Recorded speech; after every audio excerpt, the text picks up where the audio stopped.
Subscribe now and press the bell icon. Don't miss an update. Kabir साहब के शरण में आए गरीबदास जी के माध्यम से, यानी इनके शिष्य बने।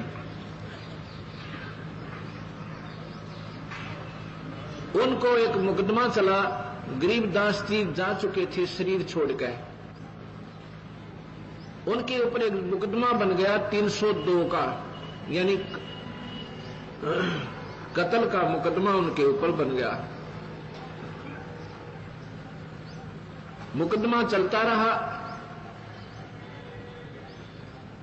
और अंतिम तिथि आ गई कि कल, यानी अब जो तारीख लगेगी उसके ऊपर फैसला सुनाया जाएगा और 100 की 100 ये बात होगी, 100% कि सजाए मौत होगी। उनके वकील ने भी ये कह दिया कि अब बचाव का कोई साधन नहीं है। जब अपना ही वकील ये कह दे तो उसका पक्का प्रमाण होता है कि फांसी टूटना है। इस पर उसका पुत्र रोने लग जाता है, कहता पिताजी आज हमारे गुरुदेव होते तो हमें ये फांसी नहीं लगती। उनका पिताजी कहता पुत्र परमात्मा मरते नहीं, भगवान कबीर साहब हमारे साथ है, बेटा घबरा मत। और उनकी यही इच्छा है तो फिर क्यों चिंता करे पुत्र, उनके हुक्म बिना पत्ता नहीं हिल सकता। इसमें भी हमारा कोई भला है, मर जाने में भी, अगर उनकी इच्छा होगी तो। अब क्या होता है, वो निश्चित तारीख आ जाती है, कोर्ट के अंदर दोनों मुलजिम खड़े हो जाते हैं। मजिस्ट्रेट बैठा, साथ में रीडर बैठा है। मजिस्ट्रेट फांसी की सजा सुनाकर लिख के रीडर को कहता है कि पढ़ के सुना दे इनको।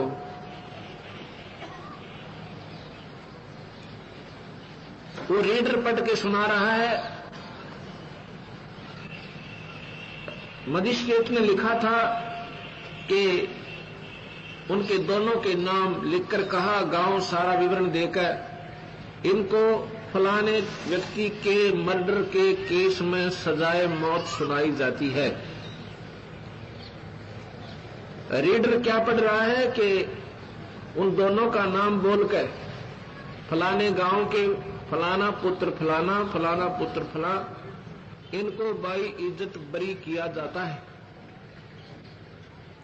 मजिस्ट्रेट कहता है तेरा दिमाग खराब है क्या, तू क्या पढ़ रहा है? अक्के जनाब ने ऐसे ही लिखा इसमें। उसने फिर देखा, वो कागज फाड़ दिया, अपना फैसला फाड़ दिया, दोबारा फिर लिख दिया। कहता ये कैसे लिखा गया मेरे से अनजान बने में। दोबारा फिर सुनता है, सुनाता है। मजिस्ट्रेट लिखता है कि इनको सजाए मौत दी जाती है, रीडर पढ़ता है कि इनको बाई इज्जत बरी किया जाता है। तीसरी बार फिर पढ़ के लिखता है, तीसरी बार फिर स्वयं सुनाता है। उसके सामने अक्षर चेंज हो रहे हैं। मजिस्ट्रेट देख रहा है, उसकी आंखों के सामने वो अक्षर एकदम बदल रहे हैं। मजिस्ट्रेट ने कहा भाई तुमने किसी संत का आसरा ले रखा है कि हां हम कबीर भगवान के चरणों में पड़े हैं, हमारे गुरुदेव गरीबदास जी थे। कहने लगे भाई जब तुम्हें वो बरी कर रहा है तो मैं फांसी नहीं दे सकता, मेरी क्या औकात है, तुम बरी हो। बोल सतगुरुदेव की। उसी दिन से उस मजिस्ट्रेट ने अपनी नौकरी से रिजाइन कर दिया कि परमात्मा है और वो जो चाहे सो कर सकता है। कबीर भगवान में ये शक्ति है, ये कर्म के दंड काट सकता है। अन्य किसी परमात्मा में ये शक्ति नहीं है, ना ब्रह्मा में, ना विष्णु में, ना शिव में, और ना ही। पुण्यात्माओं ये अंधेरा हटाना है। ये तभी हटेगा कि इस बार बार ज्ञान को सुनने से इस परमात्मा के बच्चे लाखों की संख्या में प्रचारक बनेंगे, समझाएंगे अपने बहन भाइयों ने, रिश्तेदारों को, सबको जा जाके इनकी उंगलियां पर रटा जाएगा।